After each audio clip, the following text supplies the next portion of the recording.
Run, river, run, run through the hills. Run, river, run to the sea. Run, river, run to your place beneath the sun. Run, river, run over me. Hi, this is Jan Lewis. Welcome to Be My Guest. Today we have two ladies on, and they're both authors. We have Melody Friedenthal with us and Dana Norton. They're both authors, and they both collaborated on Tales from Shelf 804, an anthology. Ladies, welcome. Who chose the cover on this? Well, one of our member authors, Lucy, is an artist, and she designed the cover, and the title was my contribution. Did you contribute to the cover at all, Dana? Well, we all met and looked at various options for the cover. Yeah. First, before Lucy designed it. Yeah. And we had this long discussion and so many options, and we all together on a Zoom call decided on what we liked the best. You have 1, 2, 3, 4, 5, 6, 8 authors. And I was saying in the beginning, how did you get them all to cooperate? But it wasn't a problem, right? They did It really wasn't. Marie LeClaire, Yep. one of the writers, is also the editor and coordinator. Yeah. And she did it all. She scheduled, she got us together in meetings, she arranged, with Melody, a review schedule. Yeah. Where we're all reviewing each other's stories. Yeah. And she knew how to do the process on Kindle and Amazon to put the book together. And really, she nagged us, but in a good way. In a good way. Yeah. She got it done. I really give her credit. When did this come out? I think in May. So this year. That's pretty. How long did it take you to put it together? I would say about 6 months. We started last September. Yeah. And around 6 months. That's And quick. maybe kind of finished in April, and it came out the beginning of May. That's quick as a joint effort. I mean, we all know in this day and age it's tough to get people to work together, let alone do it quickly. Girl, this is fantastic. Now, first of all, Melody, sitting on the, well, as I'm looking her, she's on the right, in the beautiful maroon shirt.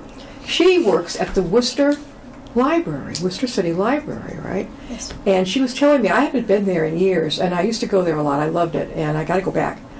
And so I'm like a kid in a candy shop in a library, and she has told me about the changes in there.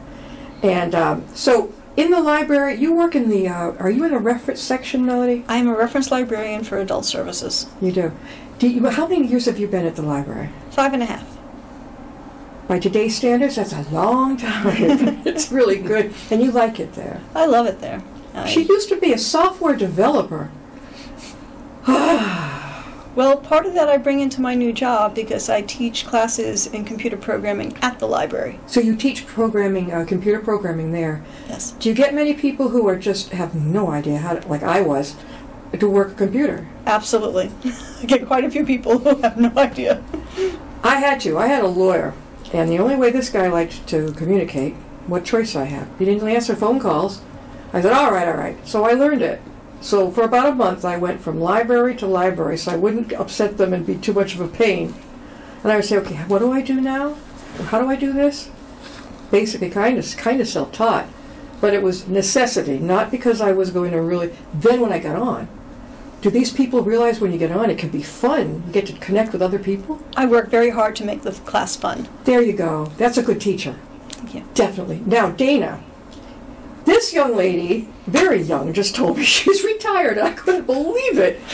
You have done many positions, but you are a former feature local author in a newspaper, contributor, correct?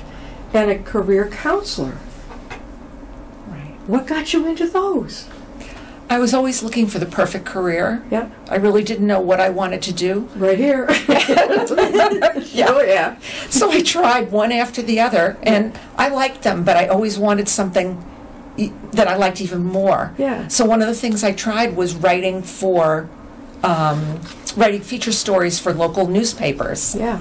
And I really liked that, but I especially like writing the leads or the beginnings to the story where I could sort of use my imagination and try to do an attention-grabbing lead. So I said to myself, I don't love the rest of it, but someday I'm going to write fiction. I have lots of ideas for fiction stories. In the meantime, I adopted a child. I needed to have an income. Yeah. I got into career counseling, and I loved it. Yeah. That was a full-time position Yeah. at a university, and I love advising people one-to-one. I can see you still doing that, though. No. Just these two are amazing. Really amazing. Now, this book, you brought some information with you. First, Melody, let you have the stage. What did you bring? Oh, I just wanted to note the names of all of our 8 authors. So besides Dana and myself, we have Marie LeClaire, Mike Cote, Amira Lutfi, Shayla McBride, C. Brian Moorhead, and Lucy Tu. And the titles of all these stories in here, they're all different. Nobody is alike.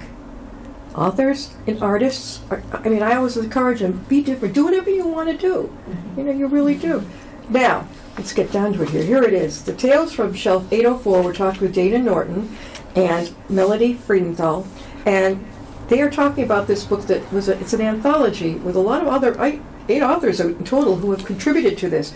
All right, so let's go with Melody. Melody, what is demonology? Her contribution story. What was that?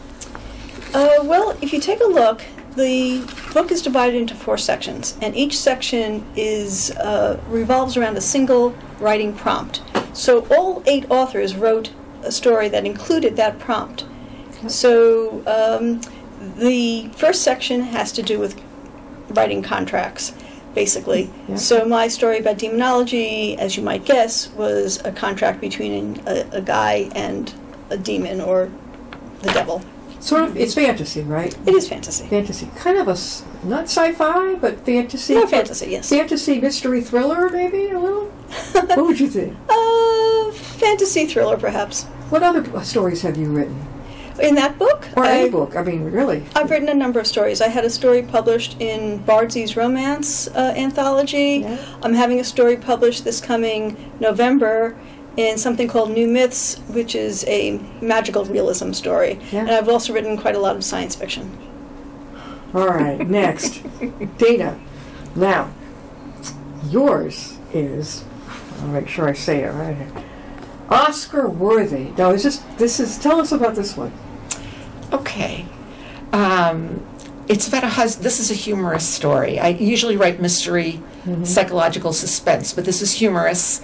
And it's about a husband and wife who are having their marital problems and what the husband does to, I don't want to give too much away, to help solve this problem. Yeah. And the woman has this weird agency where she's an actress and she helps coach people how to be assertive at work. Yeah. And she does it with scripts. She writes scripts and they role play and it all comes together.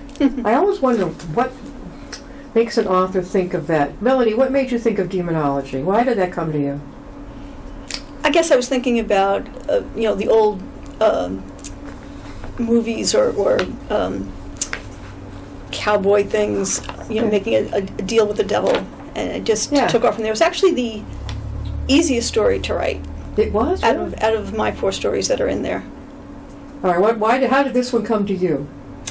I'm a big Agatha Christie fan, and she had this husband and wife detective who formed a detective agency. They were amateurs, and it always fascinated me how, what kind of agency would I form if I had one? Yeah. Because I like to give advice and solve problems, and I thought I would like to be a general problem solver, have my own agency, and from there somehow I got the idea of writing this story where a woman who needs to earn money because she's going to get a divorce needs to come up with an agency, and she came up with it out of her acting career. You could do that. Melody, can't you see Dana with her own agency, like a whodunit type of thing? Yes. Something like, there's an awful lot of people in their 50s, 60s, 70s, 80s, starting all over again. They're doing whatever they didn't do before and saying, to heck with that, I'm going to try something else, and this is it. If you look at the obituaries, we've talked about this many times, 100. I have a friend whose mother is just turning 105. Really. This is not our grandparents' world anymore. This is a whole different thing. Thank God. Now, Spirit on the Border. This was by Amira Lutfi. Am I right? What was that one about? Tell us about that. I'm trying to remember that one. We can come back to it. How about Shayla McBride's When the Ink Dries? Oh my God. Yeah. Don't read that before eating. Okay. Oh, food poisoning.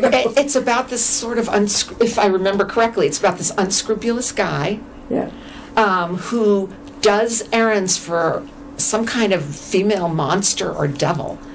And he thinks he's going to, get a reward for it and everything's going to be great. And it doesn't turn out the way he thinks, and she is a major enemy, and there's a lot of, what do I want to say? Slime and yucky stuff in it. Yeah. And right, do you remember that one? I don't. There's 32 stories, so Yeah, I copy edited most of these stories, but that was probably 8 months ago. We are talking with Dana Norton and Melody Friedenthal, and they, with 6 other authors, right, collaborated to do Tales from Shelf 804, an anthology. What a treat. With all these different authors, you get a whole different story each time. How do people get a hold of you?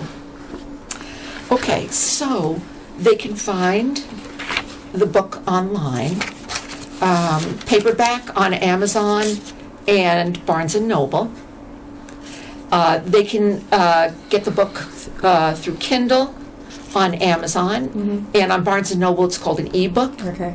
And hardcover they can find on Amazon as well. Are you and the other authors getting out there, giving presentations? You handle that one. Well, a few weeks ago, 5 out of the 8 of us did an author event at Tatnick Booksellers in Westboro. I always recommend them.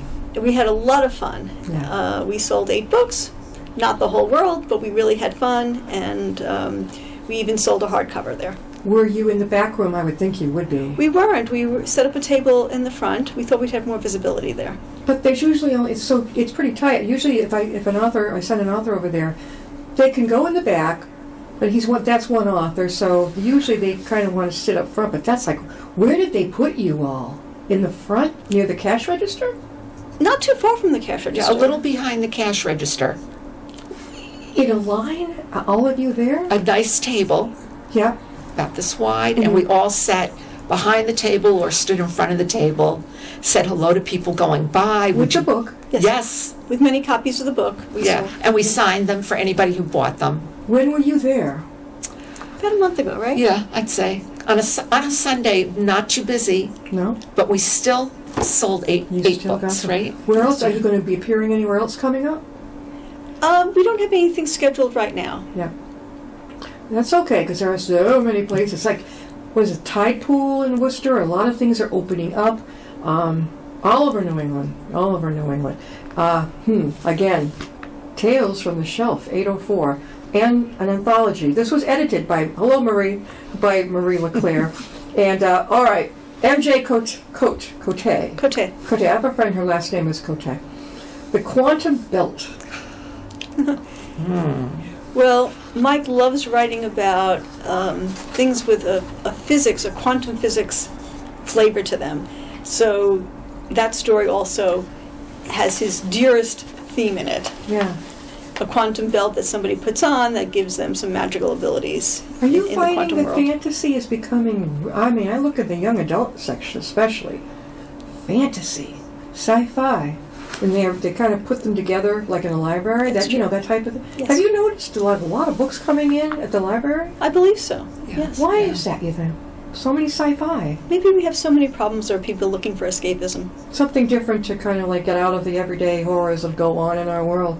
I'm a thriller mystery. Oh my God. Did you ever read any of this?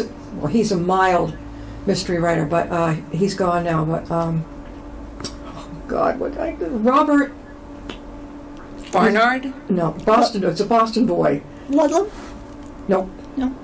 Parker. I Right, love- they had a television series about that, right? Yeah, Spencer for Hire. Yes. But his books, I don't picture that Spencer on TV. I picture, you turn over his books, a picture of him like there with his dog. That's the guy I picture. But he's a Boston boy, and I like his style. It's simple. It gets to the point. The person comes in his office, boop, boop, boop, and they'll say, "Are you Spencer?" "I am." And if one, sentences, and he just kind of sizes them up by not getting all the. I really like that. I've got a whole collection of those. Have you read them at all? Robert Parker books? I have. Have you ever read? You must have read Raymond Chandler. Yes. He has that sort of hard-boiled, noir-ish style. As long as it's not too many people, and I get lost in the words, great. It's got to have an area of excitement too, like history. Well, each one of the librarians at the Worcester Public Library has different collection management responsibilities. Yeah. And it just so happens that 2 days ago we had a big remanagement, and we were all given new areas to manage. So now I'm in charge of thrillers. You're in charge of what? Thrillers. You're kidding? Yeah, just as of 2 days ago. Where in the library do I go at Worcester Library to find those? On the first floor. Okay, so that hasn't changed. Nope, it may be across the aisle, but it's still on the first floor. Adults. I remember walking in, and they have bookshelves of stuff as you walk in on your right. And then you go down, and there's more. And then it opens up into, on both sides, there's books. Yes. And then it used to be the children's one, and way in the back. That's right. So if you're going in that direction, thrillers are now on the left. And they put a lot more thriller books down there, too? I think so, but as I said, I just inherited that responsibility. Dean and I are like lathering up, like, oh, this is so cool. It is. So you just got put at the Worcester Library in charge of thrillers. That's right. Were you surprised? Yes, because I asked for science fiction. I know it. I know it. Do you think push the envelope? You don't have to, it's funny. If somebody hands me sci-fi, I'll try. If it's got an element where it could happen, I definitely will read it. Yeah. But if it's too way out there, I can't. Yeah. That's the beauty of this. Well, I'm bragging about our anthology, but it's for people who like variety. Yes. Or maybe you're a mystery reader, and you want to continue reading mysteries, but you wonder, maybe I'd like another genre, like science fiction or magical realism or fantasy or romance. What's magical realism? Can you define that? What is that? Well, basically the environment, the setting of a book or a short story of magical realism is basically your everyday life with a little bit of something interesting, a little bit of magic in it. Yeah. Right? Sounds like the kid, over at Catnip. Hi, Catnip. I go through the children. I'll buy young adult books, but the children's section, you'll see this magical twist on kids going through real life things, like maybe in school or at home, and they're going to this spooky building in the neighborhood. Yes. Love that. I never outgrew that. Yeah. Did you guys ever read the book The Witch of Blackbird Pond when you were growing up? I think I did. It sounds very familiar. How about Thornton Burgess's Mother West Wind stories? That one I don't know. No? Okay. Mom used to read those to me till I was 8 years old. She says, you could read to yourself. She would act out all the frog and everything. Oh, my God. No wonder I wanted to just listen to her. But all right. So now we have Lucy AG2, Decomposition. What is that one? I don't remember that one. Remember? That's okay. We can probably don't remember the title. No. But if you pick a different section, maybe. How about Brian Moorhead, The Bride of Chelsea? That was I can talk very about compelling. that. That was very riveting. I think he won the contest. We had a little contest on our Facebook page about which story was the most popular, and I think he came in number 1. You do that? You make like a competition? Yes. Just for people to vote, just a fun thing. To stir up interest. They take it well. Nobody gets all upset. Oh, no. What was the prize he got? Did you get anything? Bragging rights. Yeah. Bragging rights? You're kidding. Oh, my God. You belong to a writer's group. Tell us about this, where it meets, and the whole thing. All right, so the writers group was started many, many years ago, and at the time it was called the Business and Craft of Writing, and it was run by this guy, Nick Suter, who's a local writer. And Nick decided that he needed to do other things in his life, and he left. I was part of the writers group for several years at that point. I took over the leadership, and we renamed the group to Tell a Tale Writers Group. The what now is it? To Tell a Tale. To Tell a Tale, that's perfect. Yep. To Tell a Tale. And then we were meeting at Barnes & Noble's twice a month, Which one? The one that is no longer there in Yeah. Lincoln Plaza. Oh, it was in Lincoln Plaza. But In where do Worcester. you meet now? We meet online now. Ever Oh. since COVID, we've been meeting online, and now some of our members live further afield, Yeah. so we're happy at this point You're to okay with continue that? meeting I know I go online. to the one in Millbury and Bellingham. Yeah. For example, one of our long-term members moved from Worcester to Cleveland a couple of years ago, so we don't want to exclude her. That makes it very, very convenient. I love that. That's really so. It's a writers group online now. How many members do you have? I probably have over 50 on my email list, but we have a solid 15 or 17 that are regular attendees. Are they mainly in this area? Mainly, They're mainly Yes. all different genres, obviously. Yes. Different genres. Do you have children's authors in your group? yes. Sue Colby. Sue Colby is an illustrator and a children's author. Okay. She does both then. Yeah, I think the story she's been working on ongoing is a young adult story set in the South Yeah. in the 1930s. So young adult too. Memoir Yeah. stories based on the memoir of somebody are fascinating. Have either one of you decided to write a book about your life? No? No, that doesn't appeal to me It at all. doesn't appeal to you at all? No. Are you from big families, both of you, or small? I'm an only child. I'm the youngest of two onlys. The age difference was like humongous. Oh, I see. So I'm the youngest. How about you, Dana? 3 kids in the family, so about an average size family. Were you the baby? The youngest? Middle child. You were the middle one. Yeah. The middle is the mediator. Did you ever read the book by, I always forget his name. It's called The Birth Order Factor. I can't think of his name. Fascinating. It describes the only, the oldest, the middle, the youngest. And an only child often has the characteristics of an oldest and a youngest. Could be. Yeah, and not all only childs are spoiled. I don't know where everybody I gets. don't think I'm spoiled. No, my parents were. I don't know. They were very open about some things, but also other things. I knew where I stood. They were strict, but they were also like, I could just come home from school, have a snack, go out and play and work it off, and then do homework later on. But a lot of parents said, "They're going to be home, you're going to do your homework," and da da da. I'm like, oh no. My mother knew that won't work. She won't even do it. So now, you have how many books that you've written yourself, Dana?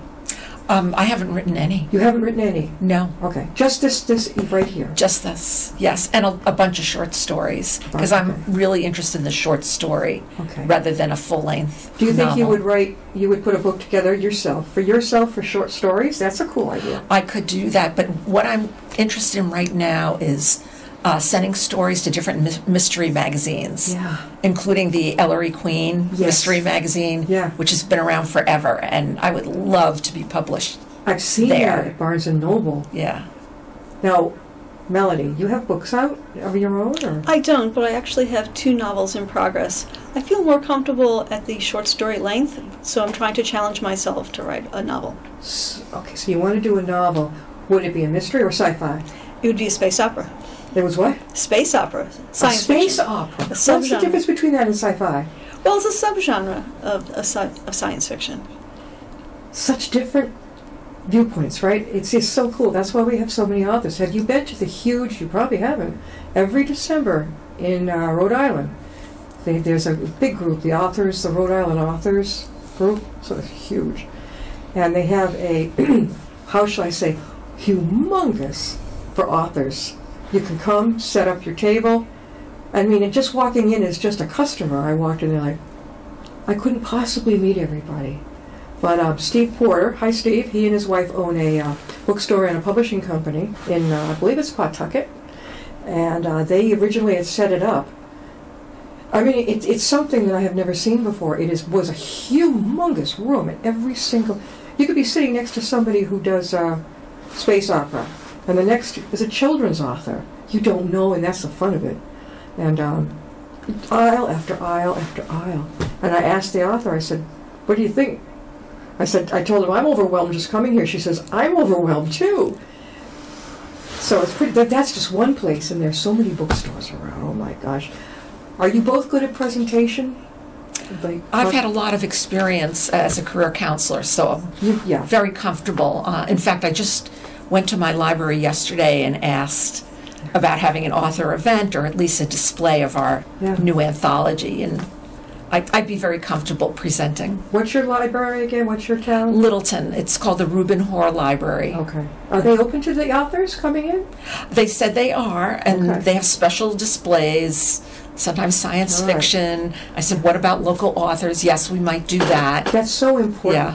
How about Melody over at Worcester Library? I've always wanted to know, are they very open to authors? They've got those two big rooms, right? When you walk in, you've got this big exhibit room and this one. I've been to programs in both of them. Do they do authors there? We have author events regularly. You do? Yes, we do. Okay, is it a long waiting list? Because Worcester's so big, is it a really long waiting list for the authors? Well, I don't organize those particular events, but any author can put through a proposal and it'll be considered and put on the schedule if we can manage it. Because I know so many of them. I think they would absolutely love to go there because Worcester Library is what? Jewel in the crown here in central Massachusetts, anyway. And then you've got all the different... Every library has its own ambiance. You ever notice that? You walk in, like, somebody says, why do you go to all these other libraries when you've got one in your town? Because they're all different. They are. They're all different. We have been privileged today. We have to end, but we've had both, my gosh, Melody. I want to call her Michelle. I don't know why. She reminds me of my college friend. I don't know. Melody Friedenthal and Dana Norton, both authors. Okay, and they contributed Tales from Shelf 804, an anthology, with 6 other authors. And everybody's different, you know. It's really, really a good book. Will you be donating a copy over to the Upton dedicated local authors? I brought an extra copy. It's 2 seconds up the road. Just go in, say you were just on Be My Guest. We'd like to bring this to the dedicated. It's another way to get the word out about your book. People Great. love that kind of thing. Great. Thanks for being with us. And you've got something else coming. You've got a couple books on the shelf, right, that you're working on right now. Yes, I am. Okay. And if you do something with your writing, you know, your short stories, let me know. We'll get you guys both on. It's been really fun. Yeah. And if people want to join your writers group before we close, how do they get a hold of you? Well, we have a Facebook page, so Yeah. you can contact me through our Facebook page, which is simply To Tell a Tale Writers Group. What would be the title of your Facebook page, the address? To Tell a Tale Writers To Group. Tell a Tale, and they'll be able to find it. Yes. And it's Zoom. I mean, you don't have to leave your bedroom. That's and right. you can just be on the... And everybody's welcome, right? Everybody's welcome. Awesome. Thanks for being with us. Thank you for having us. Thank you, Jan. And we'll see you next time. I'll be my guest.